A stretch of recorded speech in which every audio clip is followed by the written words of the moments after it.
कोल्हापूर दक्षिणमधील जलजीवन mission अंतर्गत सुरू असलेल्या सुधारित गांधीनगर प्रादेशिक 13 गावांच्या नळ पाणी पुरवठा योजनेतील समस्येबाबत निषेधार्थ मोर्चा काढण्यात आला। योजनेला विलंब, निकृष्ट कामं आणि सतत खंडित होणाऱ्या पाणी पुरवठ्याच्या निषेधार्थ हा मोर्चा आहे। हातात घागर घेऊन महाराष्ट्र जीवन प्राधिकरण कार्यालयावर काँग्रेसने हा मोर्चा काढला।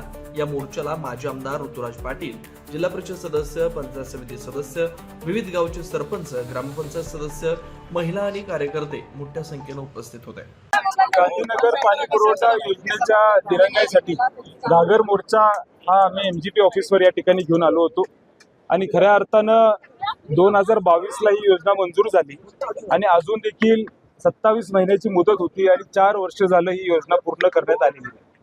आम्हा सगळ्यांना एक मनामध्ये शंका आहे, या वर्षभरात म्हणावं तशा फार बैठका झालेल्या नाहीत असं लोकांचा आग्रह होता। आमचे सर्व प्रमुख, सर्व सरपंच, प्रत्येक गावातील सदस्य आमच्याकडे आले, आदरणीय बंटी साहेबांना भेटले, मला भेटले आणि आमच्याकडे त्या ठिकाणी मागणी केली की तुम्ही ही बैठक त्या ठिकाणी घेतली पाहिजे, कारण 4 वर्ष झालं हे काम पूर्ण होत नाही असं आमच्या सगळ्यांच्या समोर येते। डिस्ट्रीब्युशनचं काम, जे पाईपलाईनचं काम आहे ते प्रत्येक गावातून त्या ठिकाणी करायचं आहे, ते काम देखील पूर्ण केलेलं नाहीये। रस्ते उकरतात, लोकांना त्रास होतो, त्याचं देखील ते रिस्टोरेशन करत नाहीत आणि मग अशा अनेक अडचणी आहेत, हे आम्हा सगळ्यांच्या समोर आम्हाला या माध्यमातून दिसतात। आमची विनंती आहे की तुम्ही आमच्या बरोबर येऊन बैठक घ्यावी। मग आम्ही मागच्या 8 दिवसामध्ये याची बैठक घेतली आणि एवढं दिरंगाई का होते हा प्रश्न विचारल्यानंतर आमच्या लक्षात आलं की ह्यांच्याकडे लोकच नाही आहेत मेगा इंजिनिअरिंगकडे, अशा पद्धतीचं उत्तर प्रशासनाने दिलं। आज 32 टाक्या या पूर्ण झाल्या पाहिजे होत्या, त्यातल्या 6 टाक्या या ठिकाणी पूर्ण झालेल्या आहेत। अनेक ठिकाणी पाईपलाईनचं काम रखडलेलं आहे आणि मग हे काम का रखडले हा प्रश्न विचारल्यानंतर प्रत्येक वेळी गोड बोलायचं आणि कारणं काढायची अशी शंका आमच्या मनामध्ये आहे। पण आम्हाला एक शंका आली, म्हणलं ह्याच्यावर काही राजकारण होते का?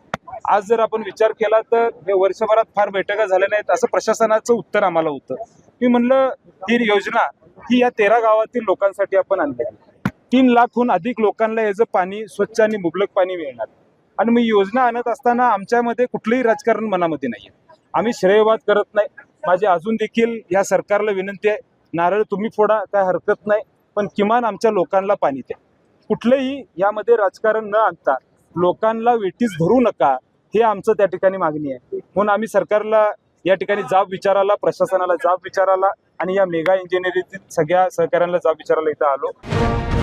अशाच ताज्या अपडेटसाठी महासत्ता न्यूजला सबस्क्राईब करा।